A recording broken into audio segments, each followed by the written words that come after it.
उसको मन नहीं लगता है। क्यों मन नहीं लगता है?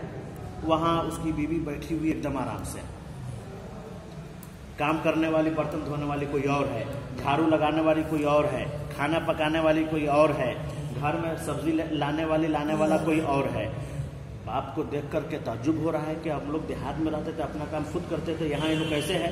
उसको मन नहीं लगा। उन्होंने कहा कि हमको अपना आशियाना, अपना घोंसला ही देहाते वाला ठीक है। तो लिहाजा वो लोग वहाँ से तंग आकर के वो लोग फिर यहाँ लौट गए। तो अपना घर ही अपना आशियाना अच्छा है। अफसाना खत्म हुआ। अफसाने के बाद में शुरू हो जाएगा मजमून। क्या शुरू हो जाएगा? मजमून। सबसे पहले मजमून जो है इस किताब के अंदर किसका है? अब्दुल मुगनी ने लिखा। मजमून असल कहते किसको है? देखिए, किसी भी चीज के बारे में जो इसके अंदर तारीफ लिखी है, तबादला ख्याल करना।